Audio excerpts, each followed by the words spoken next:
Hello dear students, welcome again. Hope आपको पिछला topic अच्छे से क्लियर हो गया होगा। तो हम प्योर सब्सटेंसेस का सारा डिस्कस कर चुके हैं। तो अगेन मैं यहाँ पे जो है टेबल ड्रॉ कर रही हूँ from the understanding point of view. तो मैटर हमारे पास कौन सी दो टाइप्स की होती हैं? Either the matter is pure substances और मिक्सचर्स। ठीक है, तो प्योर सब्सटेंसेस की कौन सी दो टाइप्स हमने कर ली थी लास्ट वीडियो में? Elements and compounds, both are pure, but elements are made up of atoms and compounds are made up of these are made up of molecules, right? So अब अगर हम बात करें, अच्छा कंपाउंड्स का मैंने सारा आपको एक्सप्लेन कर दिया था, और कंपाउंड और मिक्सचर में क्या डिफरेंस है, ये बहुत एक इंपॉर्टेंट क्वेश्चन है, वो भी हमने लास्ट वीडियो में कवर कर लिया था।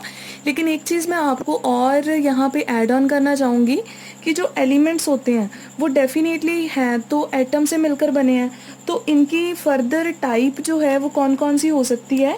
देखो बेटा, जो एलिमेंट है वो आपके पास 3 टाइप्स के हो सकते हैं, है ना।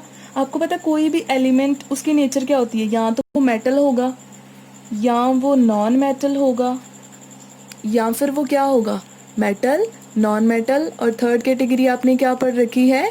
It is metalloid. ठीक है, तो थर्ड कैटेगरी आपकी कौन सी आ जाएगी?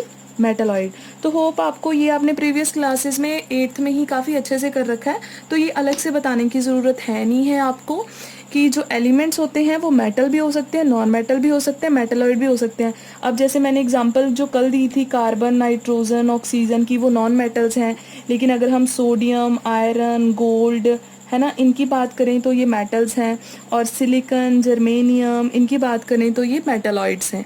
ठीक है, लेकिन मैं थोड़ा सा फिर भी आपको यहाँ पे थोड़ा हिंट दे देती हूँ। एलिमेंट्स 3 टाइप्स के होते हैं, ये डिपेंड करता है उनकी नेचर पे। अब जैसे मान लो जो आपके पास एलिमेंट है, सपोज आपने एक एलिमेंट लिया और वो क्या कर रहा है, हीट उसमें से अच्छे से पास हो रही है, इलेक्ट्रिसिटी कंडक्ट कर रहा है, सरफेस भी बहुत शाइनी है ना। तो अगर ऐसी कुछ प्रॉपर्टीज़ हैं उसके पास तो वो क्या होगा? मेटल होगा। ठीक है, तो मेटल्स का जनरली जो सरफेस है वो काफ़ी शाइनी होता है। ठीक है, हीट और इलेक्ट्रिसिटी की they are very good conductors.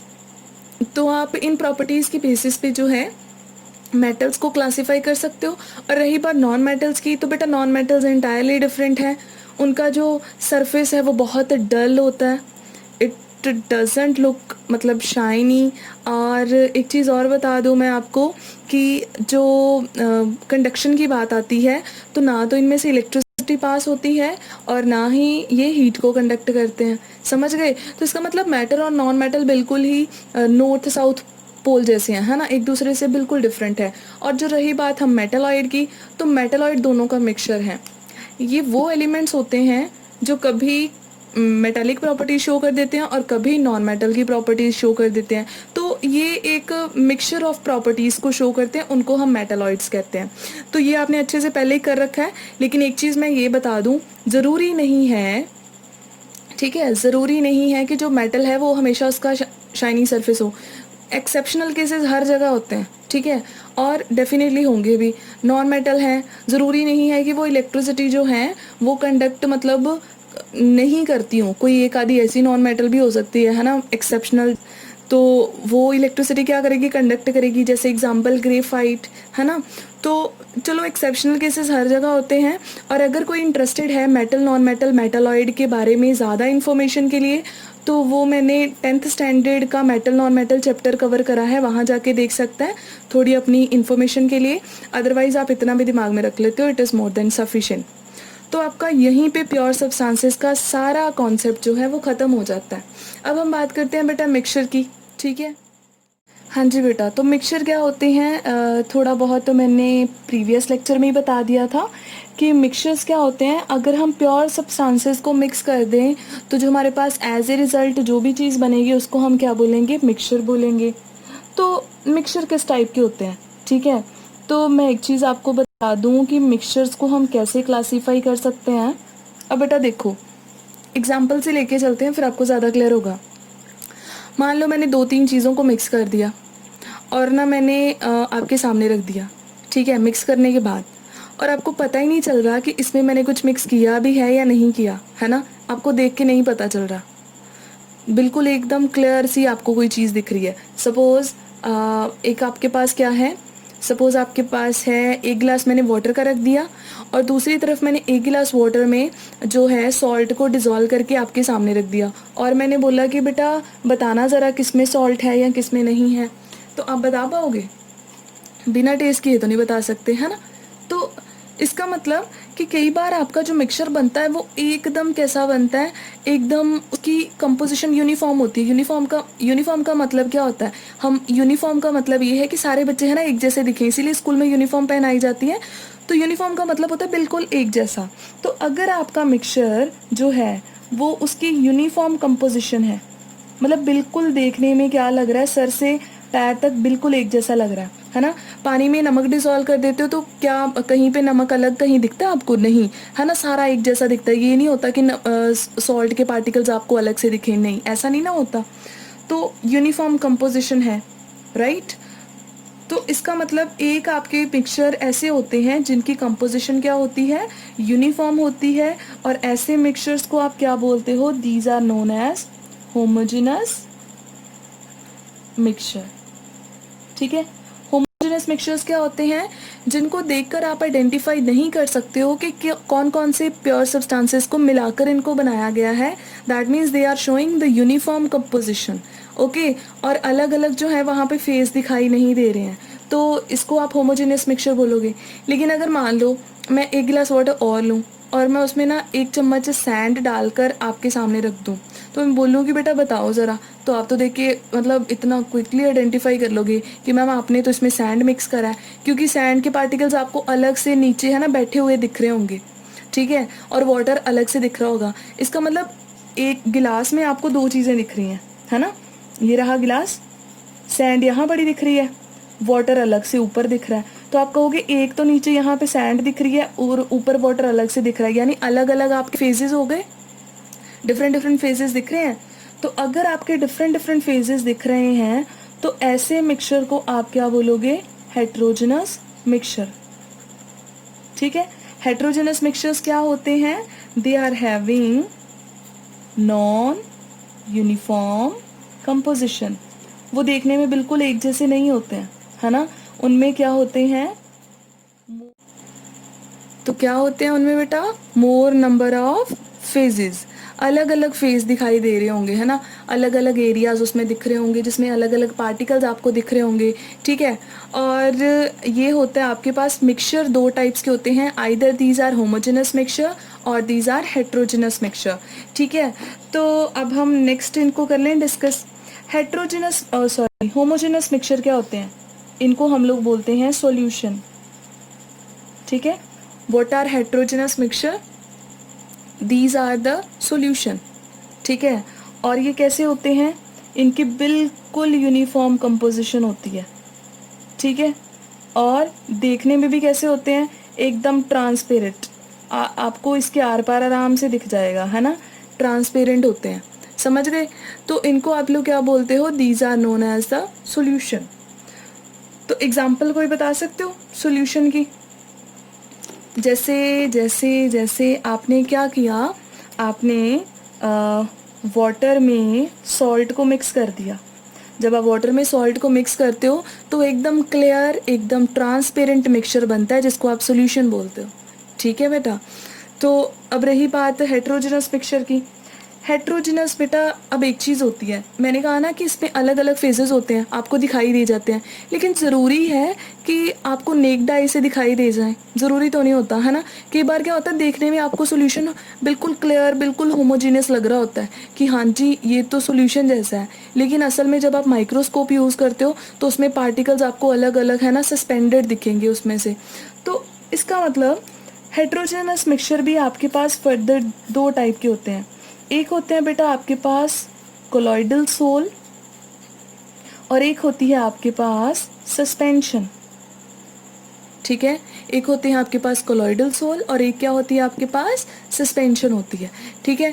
तो अब इनका मतलब क्या है, अब ये दोनों क्या होंगी, ये होमोजीनियस है अकेला और ये दोनों हेट्रोजीनियस है, ठीक ठीक है। इसके पार्टिकल भी अलग से दिखते हैं और इसके पार्टिकल्स भी अलग से आपको दिखेंगे, ठीक है।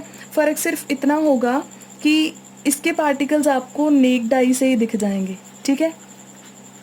नेक्ड आई से ही मतलब अब जैसे पानी में, मैं इसका एग्जांपल दूं, पानी में आप सैंड मिक्स करते हो, माइक्रोस्कोप की ज़रूरत पड़ती है?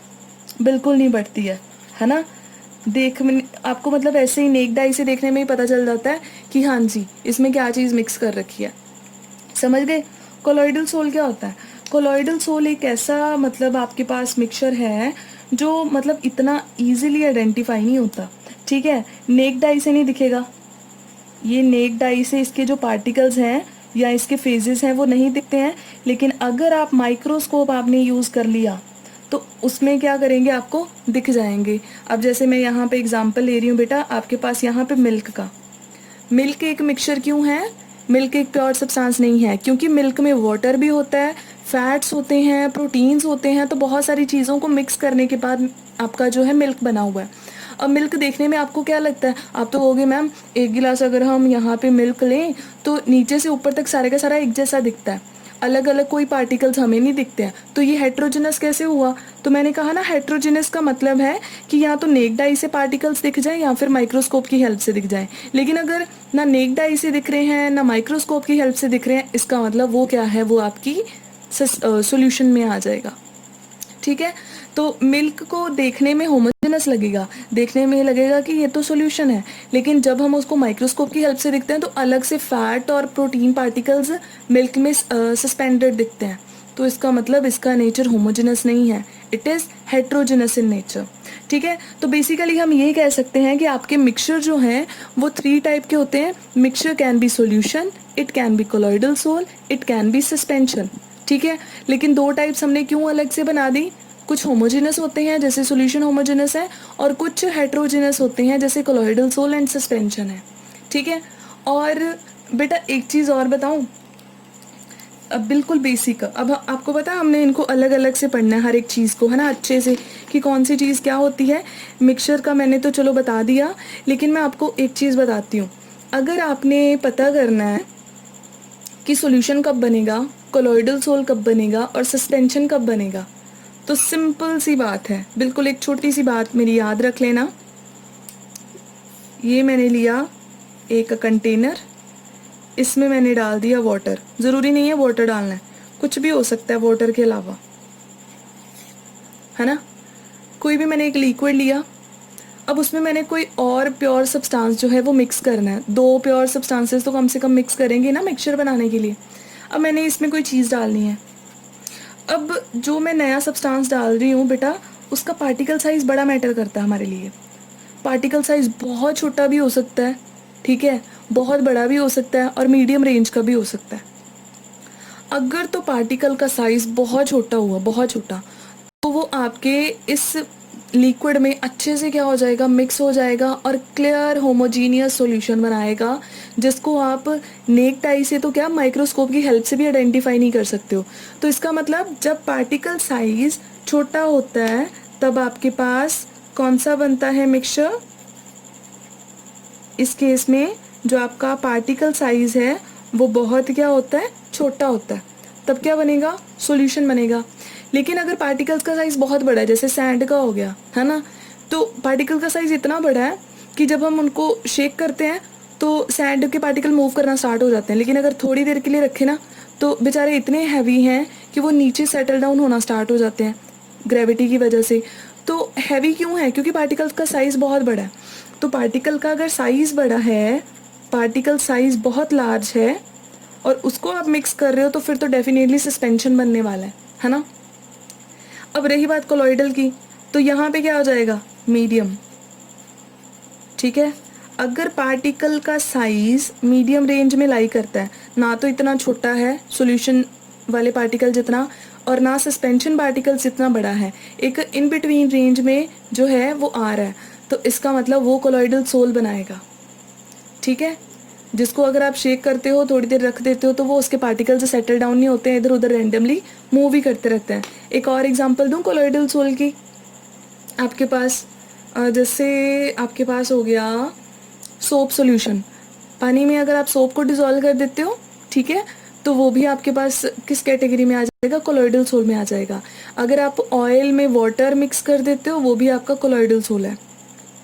तो चलो आपको मोटा मोटा सा थोड़ा आइडिया हो गया होगा कि मिक्सचर्स को हमने कैसे क्लासीफाई करना है और किन 3 टाइप्स में करना है। अब हम नेक्स्ट वीडियो में कवर करेंगे सॉल्यूशन, ठीक है। अलग से एक वीडियो में कोलॉइडल सोल की एक अलग वीडियो में बनाऊंगी जिसमें सारा कुछ होगा। और बेटा सस्पेंशन को हम बहुत ज़्यादा नहीं पढ़ते हैं, इसका कोई ज़्यादा बेनिफिट नहीं होता पढ़ने का, ठीक है। लेकिन सॉल्यूशन आपकी एक वास्ट टर्म है और कोलॉइडल सोल भी, और 12th में आप इनके अलग अलग चैप्टर्स पढ़ोगे। सॉल्यूशन का एक इतना बड़ा अलग सा चैप्टर और कोलॉइडल सोल का अलग से, ठीक है। लेकिन अगर आप यहीं से सारी चीज़ें क्लियर कर लेते हो तो कल को आपको कोई प्रॉब्लम, कोई दिक्कत नहीं होने वाली है, ठीक है। होप यहाँ तक सबको क्लियर हो गया होगा, ठीक है जी। तो चलो फिर नेक्स्ट वीडियो के लिए वेट करना, ओके। बाय बाय जी, थैंक यू।